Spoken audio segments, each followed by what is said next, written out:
Killed in action, please accept. अब याद आती हैं तो वो मेरे रोंगटे खड़े हो जाते हैं कि मैं चाहूँगा कि अगर आप सर की इस पूरी कारगिल वॉर की स्टोरी सुनना चाहते हैं तो ज़रूर कमेंट में लिखिए। सर को हम स्पेशली अपने स्टूडियो में बुला के उनकी पूरी स्टोरी जो है, भेदभाव रहता है खासकर हिंदू मुस्लिम सिख ईसाई जो है, इस चीज से भी हमें जो है दूर रहना चाहिए और हमेशा। में स्वतंत्रता दिवस के इस शुभ उपलक्ष्य पर इनसाइडर वॉइस की टीम जो है पूरे भारतवर्ष को हार्दिक शुभकामनाएं देती है। ये आज़ादी यूं ही नहीं हमें मिली, इस आज़ादी के पीछे काफ़ी वीर सैनिकों के संघर्ष है और काफ़ी उनके सैक्रिफाइसेस हैं। आज इनसाइडर वॉइस की टीम गौरवान्वित महसूस कर रही है क्योंकि जो हमारे साथ शख्सियत जुड़ी हैं वो एक पूर्व सैनिक है जिन्होंने कारगिल वॉर सिर्फ लड़ी नहीं है पर उस कारगिल वॉर को उन्होंने जीता है और उसका हर एक लम्हा जिया है। मैं इंट्रोड्यूस कराना चाहूँगा पूर्व सैनिक रतन लाल जी। आइए जानते हैं कि एक सैनिक के किस तरह के सैक्रिफाइसेस रहते हैं अपनी पूरी सर्विस के दौरान और किस तरह जो है कारगिल वॉर जो है भारत देश ने जीती थी। सर, मैं इनसाइडर वॉइस की टीम की तरफ से आपका बहुत बहुत हार्दिक आपका अभिनंदन करता हूं, आपका शुक्रिया करता हूं कि आपके कीमती समय में से आपने कुछ समय हमारे व्यूअर्स के लिए निकाला। सर, सबसे पहले मैं चाहूँगा कि आप हमारे व्यूअर्स को बताएं कि जिस तरह आपने बताया कि आपने कारगिल वॉर जो है जिया है, उसको जीता है, कुछ एक ऐसा इंसिडेंट जो आप हमारे व्यूअर्स से शेयर करना चाहें। सबसे पहले अरुण जी, मैं इनसाइडर वॉइस का जो है हार्दिक धन्यवाद करता हूं कि आप जैसे पत्रकार जो है वो समय समय पे फौजियों के बारे में उनकी जानकारी लेते हैं, वो उनके क्या सेक्रीफाइस रहते हैं, उनकी फैमिली जो है उनके बगैर कैसे रहती है, तो मैं इसके लिए आपका बहुत बहुत धन्यवाद करता हूं। और जैसे कि आपने पूछा कि लड़ाई के दौरान में जहाँ एक फ़ौजी की जो है क्या सेक्रीफाइस रहते हैं, तो मैं एक छोटा सा एक इंसिडेंट आपको जो है बताना चाहूँगा। मैं एक फ़ौजी जो है वो लगभग 17-18 साल की उम्र में, जंग उम्र में जो है बिल्कुल जवान होता है, उसको जो है एक किस्म से स्कूलिंग उसकी ख़त्म होती है और उसके बाद जो है वो फ़ौज में चला जाता है। उसके बाद जो है उसके घर में जो है क्या क्या फंक्शन रहते हैं, शादियाँ हो रही हैं, कुछ भी मतलब ऐसे बहुत सारी खुशियाँ गम जो है चलते रहते हैं, लेकिन वो कभी भी जो है उनका हिस्सा नहीं बन पाता और बहुत कम चांसेस रहते हैं कि वो उनका हिस्सा बन सके। तो वो भी एक तरह से उसका जो है सेक्रीफाइस रहता है। दूसरा, जहाँ तक कि कई बार ऐसा होता है कि जब उसकी खुद की कोई ऐसी कोई खुशी आती है, जैसे उसकी शादी हो गई या उसके घर में कोई बच्चे पैदा हुए, तो उस अपनी शादी में भी वो अपने समय पर वो छोटे छोटे एक लम्हे जो बिल्कुल, तो वो उस समय भी जो है वो नहीं आ पाता। तो मैं आपको जैसे बताऊं कि जैसे खुद की मेरी जो है शादी थी 91 में, तो उस टाइम मैं अरुणाचल में था और मैं बताऊं आपको कि अरुणाचल बॉर्डर जो है बिल्कुल जो है सीमा इसके चाइना के साथ लगता है और बिल्कुल लास्ट बॉर्डर पे थे जी। तो टी गोम्पा नाम की एक जगह थी, वहाँ पे हम लोग थे और उस टाइम 91 में फ़ोन शोन वगैरह तो कुछ था नहीं, तो उस टाइम जो है चिट्ठी पत्र से जो है वो आता था। जब चिट्ठी घर से निकलती थी तो 1 महीने के बाद पहुंचती थी, तो उस समय जब चिट्ठी लिखी गई तो उस टाइम तो लिखा होता था कि सब कुछ ठीक है, लेकिन 1 महीना बीतने के बाद जब चिट्ठी पहुंचती है तो वो तो फौजी सोचता है कि घर में सब ठीक है, लेकिन उस 1 महीने के दौरान में उसके घर में क्या हुआ वो उसको नहीं पता। वो सिर्फ इससे जो खुश हो जाता है कि नहीं सब कुछ इसमें ठीक लिखा है।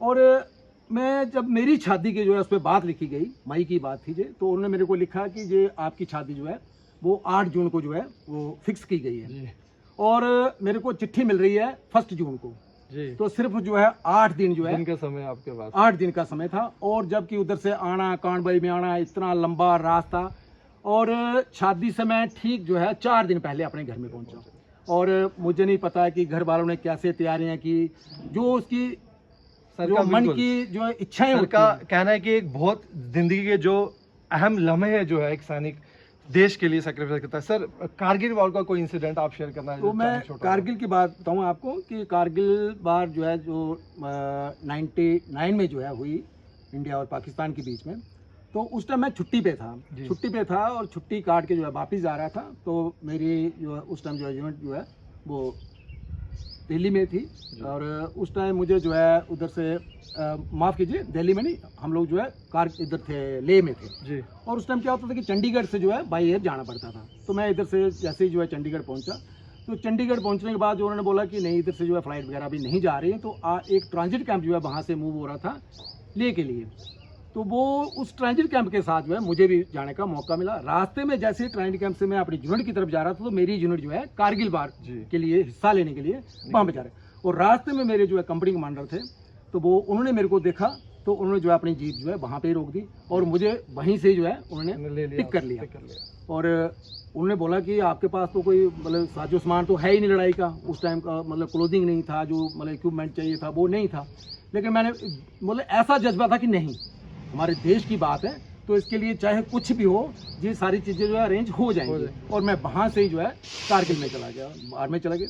उसके बाद जैसे हम लोग जो है कारगिल बाहर में जो है हिस्सा लिया, तो मैं आपको बताऊं कि वो एक ऐसा इंसिडेंट था जो आज भी जो है लगभग 26 साल उस लम्हे को बीते हुए हो गए, और आज भी जब वो चीज़ें याद आती हैं तो वो मेरे रोंगटे खड़े हो जाते हैं कि उस टाइम मेरी फैमिली ने क्या सहा, वो जो है उसको बयां करना शायद वर्ड्स में बहुत कम समय होगा उसके लिए। बिल्कुल, क्योंकि अगर वो इतनी लंबी स्टोरी है, अगर मैं आपको पूरी स्टोरी बताऊं तो उसके लिए काफ़ी समय लगेगा। मैं व्यूअर से कहना चाहूँगा कि अगर आप सर की इस पूरी कारगिल वॉर की स्टोरी सुनना चाहते हैं तो ज़रूर कमेंट में लिखिए, सर को हम स्पेशली अपने स्टूडियो में बुला के उनकी पूरी स्टोरी जो है ज़रूर कवर करेंगे। तो बिल्कुल अरुण जी, वो उसके लिए जो है काफ़ी समय चाहिए होगा, और जब भी आप उसके लिए हमें बुलाएंगे तो हम ज़रूर आपको जो है अपने व्यूअर्स को जो है ये कहानी बताएंगे।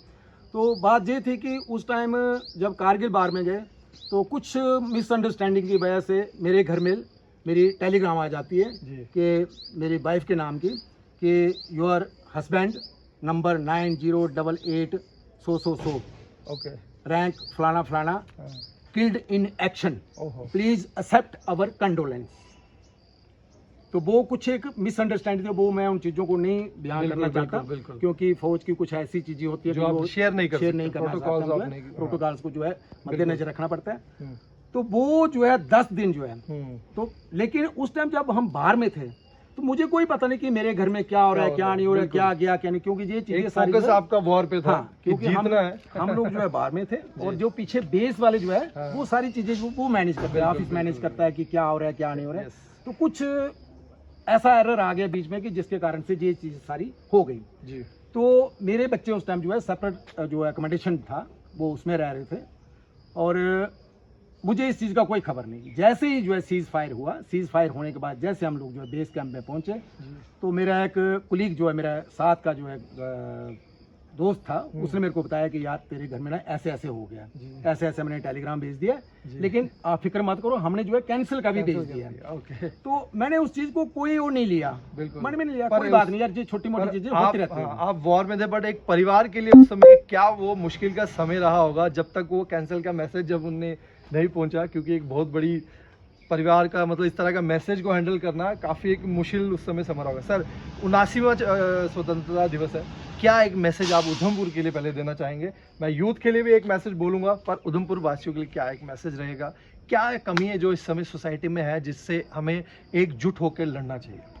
अरुण जी, मैं सबसे पहले तो अपने युवाओं के लिए बोलना चाहूँगा कि हमारे जो देश के युवा हैं, अभी खासकर अभी थोड़े समय से देखें आप तो काफ़ी युवा जो है वो नशे की तरफ जो है काफ़ी जा रहे हैं जी। तो मैं उनको ये बताना चाहूँगा कि उनके लिए खासकर उनके पेरेंट्स, मैं उनको बताना चाहूँगा कि वो अपने बच्चे का वो बिल्कुल ध्यान रखें, अपने बच्चे पे पूरी निगरानी रखें कि हमारा बच्चा क्या कर रहा है, उसके साथ घुल मिल के उसके साथ यार दोस्तों वाला जो है बिल्कुल उस तरीके का उनके साथ संबंध रखें। और युवाओं से भी ये मेरी जो है अपील है कि वो इस तरफ ना जाएं। अगर उन्हें आगे भविष्य में कुछ करना है तो नशे को बिल्कुल जो है त्यागना पड़ेगा, अपने आप को स्वस्थ रखें और देश के लिए कुछ ऐसा करें, ना कि नशा करके कहीं गिर जाएं, कुछ नाली में पड़ रहे हैं, जो कोई दूसरा बंदा जो है उंगली उठाए कि हाँ ये देखो ये फलाने का लड़का जो है ये क्या कर रहा है, तो उससे जो है नाम तो बहुत खराब होगा। पब्लिसिटी तो मिलेगी लेकिन नाम बहुत खराब होगा। अगर पब्लिसिटी लेनी है तो देश के लिए कोई अच्छा काम करके, अपने माता पिता का नाम रोशन के लिए कोई अच्छा काम करके, अपने समाज के लिए, अपने घर के लिए, अपने जो है गांव के लिए वो काम करें। और तीसरी चीज़ जो है मैं ये भी बताना चाहूँगा कि खासकर अभी का अगर देखा जाए तो आपस में जो भेदभाव रहता है, खासकर हिंदू मुस्लिम सिख ईसाई जो है, इस चीज़ से भी हमें जो है दूर रहना चाहिए। बिल्कुल। और हमेशा जो आज़ादी की लड़ाई जो थी, जैसे हम आज 15 अगस्त जो है उसको हाँ। मना रहे हैं, तो आज़ादी की लड़ाई में जिन लोगों ने भाग लिया उसमें हिंदू भी थे, उसमें मुस्लिम भी थे, सिख भी थे, ईसाई भी थे। एक बहुत हर बड़ी एक बात। मजहब के जो है व्यक्ति ने उसमें जो है बिल्कुल, विशेष अपना योगदान दिया है, और तब जो है जो आज़ादी हमें जो है हासिल हुई है। जी। और आज जो है हम जो है बिल्कुल आज़ाद देश जो है 79वीं जो उसमें बिल्कुल जो है आज़ाद परिंदे की तरह जो है हवा में उड़ रहे हैं, और हमारा देश जो है दिन ब दिन तरक्की कर रहा है, आगे बढ़ रहा है। बहुत अच्छा मैसेज सर के द्वारा। सर का मैं बहुत फिर से एक बार शुक्रिया अदा करूंगा। सर ने अपने कीमती वर्ड्स जो है हमारे व्यूअर्स तक पहुंचाए, और नशे से दूर रहें। This is the motto of our this independence, कि नशा मुक्त जो भारत है। आए दिन पुलिस जो है नशा तस्करों पे जो है कड़ी अपनी कार्रवाई कर रही है, उनकी प्रॉपर्टीज सीज हो रही हैं, पर माँ बाप का एक बहुत बड़ा रोल रहता है बच्चों की लाइफ में। उन पे पैनी नज़र रखें, समय समय पे उनके साथ दोस्त जैसा व्यवहार भी करें, पर समय समय पे उन पे माँ बाप जैसा अपना जो है व्यवहार भी उनके साथ ज़रूर करें। नशे से बच्चों को दूर रहें, देश के लिए कुछ करें, देश के लिए आगे आएँ। और ये जो आज़ादी है हम सब ने मिलकर हासिल की है, और उसको मनाने का भी हक हर एक उस इंसान को है जो इस देश का है। इसका जो मोटो है हमारा ये है, no to drugs, yes to life. Comment में जय हिंद, जय भारत, जय सैनिक लिखना ना भूलें। और ये हमारे साथ आपने सुना स्पेशल रिपोर्ट हमारे साथ एक पूर्व सैनिक श्री रतन लाल जी की, और कमेंट में जो है जय हिंद लिखना ना भूलें। बने रहिए इनसाइडर वॉइस के साथ। नमस्कार।